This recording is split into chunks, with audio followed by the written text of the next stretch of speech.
उत्तराखंड में 36 लोगों ने अपनी जान गंवा दी है। 60 से ज्यादा लोगों से भरी एक बस 650 मीटर गहरी खाई में जा गिरी, जिसके बाद ऐसा हाहाकार मचा कि एक के बाद एक शव वहां से निकाले गए। हादसा अल्मोड़ा जिले में रामनगर से 35 किलोमीटर पहले मरचूला क्षेत्र में हुआ। बस नैनी डांडा के किन्नात से रामनगर जा रही थी। बस में सवार कई लोग ऐसे भी होंगे जो दिवाली की छुट्टी के बाद अपने अपने काम पर लौट रहे होंगे। किसी ने ये भी नहीं सोचा होगा कि इसके बाद वो कभी दिवाली पर घर लौटकर नहीं आ पाएंगे। हादसे की वैसे तो कई सारी वजह हैं, लेकिन जिस वजह के बारे में सबसे ज्यादा बात हो रही है वो है ओवरलोडिंग की। 40 सीटर बस में 60 से ज्यादा लोगों के बैठे होने की बातें सामने आ रही हैं। बताया जा रहा है कि एक मोड़ पर बस का ड्राइवर बस को काबू में नहीं कर पाया और बस सीधा गहरी खाई में जा गिरी। देखने से तो सभी को लगेगा कि बस हादसे की एक ही वजह है, लेकिन उत्तराखंड में हर साल हो रहे इन भयंकर हादसों का मतलब यही है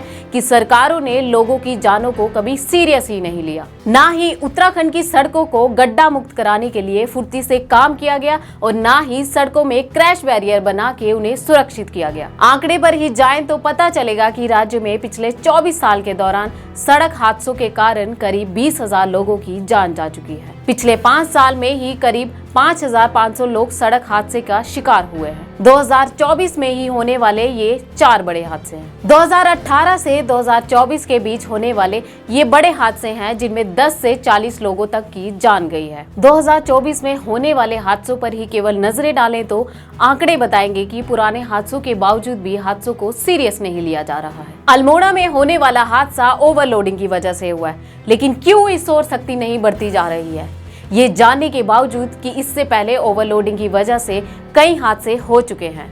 आपने देखा होगा जब किसी मंत्री की गाड़ी एक जगह से दूसरी जगह जाती है तो हर उस चीज को ध्यान में रखा जाता है जिससे उनकी जान को खतरा होता है। जैसे कि पूरा ट्रैफिक रोका जाएगा ताकि कोई कार से टक्कर ना मार पाए। उनकी गाड़ी को भीड़ में नहीं रोका जाता है ताकि कोई भी किसी तरह का हमला ना कर दे।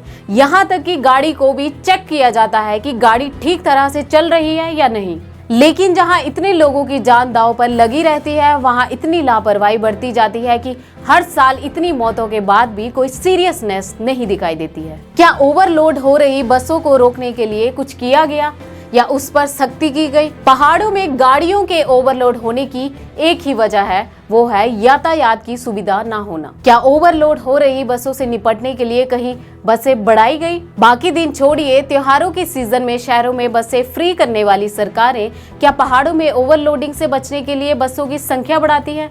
जवाब है नहीं, क्योंकि हादसों को सीरियसली नहीं लिया जाता है और ना ही आम आदमी की जान को सीरियसली लिया जाता है। इसीलिए जिस तरह नेताओं की जान को बचाने के लिए सख्ती बढ़ती जाती है, वो वैल्यू आम आदमी की जान के वक्त कहीं खो जाती है। अब अल्मोड़ा हादसे के बाद भी हम लोग ये उम्मीद भी नहीं कर सकते कि कोई सख्ती बढ़ती जाएगी या सड़कों में कोई सुधार होगा। दरअसल इन 36 मौतों का जिम्मेदार सिर्फ वो ड्राइवर या ARTO प्रवर्तन का कोई कर्मचारी नहीं है, बल्कि वो लोग भी हैं जिनकी जिम्मेदारी बनती है कि वो ऐसे हादसे ना होने दे, यानी कि हमारे नेता और हमारी सरकार। अल्मोड़ा का हादसा ओवरलोडिंग, पैरापिट और क्रैश बैरियर का ना होने की वजह से भी हुआ। यहाँ तक कहा यह भी जा रहा है कि बस का पट्टा पहले ही टूट गया था, जिस वजह से ड्राइवर ने लोगों को बस से उतरने के लिए भी कहा था। अब सवाल ये है कि इतनी सारी लापरवाहियां क्या वहाँ जायज है जहाँ लोगों की जान दांव पर लगी है? हादसा होने के बाद सस्पेंशन और जांचें बिठाई जाती हैं,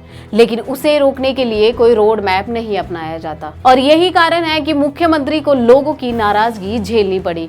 और ये पहला मौका नहीं है जब हादसे के बाद नेताओं को लोगों की नाराजगी झेलनी पड़ी हो। ऐसा इसीलिए होता है क्योंकि हादसों के बाद जिन अस्पतालों में मरीजों को ले जाया जाता है वहां ऐसी कोई सुविधा नहीं होती है जिससे किसी गंभीर घायल व्यक्ति का इलाज किया जा सके। सिर्फ पहाड़ों में ही नहीं बल्कि पूरे देश की स्वास्थ्य व्यवस्था का यही हाल है, लेकिन लोग केवल कुछ वक्त के लिए ही इसे लेकर अपना गुस्सा दिखाते हैं। वोट डालते वक्त केवल और केवल धार्मिक और जातिगत मुद्दा ही दिखाई देता है। इसीलिए ऐसे में ना तो हादसों पर नेता कभी सीरियस होंगे और ना ही ऐसे हादसे होना कभी बंद हो पाएंगे। हमें इसके बाद भी कोई उम्मीद नहीं है कि सरकारें ऐसे हादसों को सीरियसली लेंगी और बड़े कदम देखने को मिलेंगे। हम केवल दुआ कर सकते हैं कि हमें ऐसे भयानक और खौफनाक हादसे देखने को ना मिले। आप अपना ध्यान खुद रखें। बाकी खबरों के लिए सुनेगा इंडिया को सब्सक्राइब और फॉलो करना ना भूलें।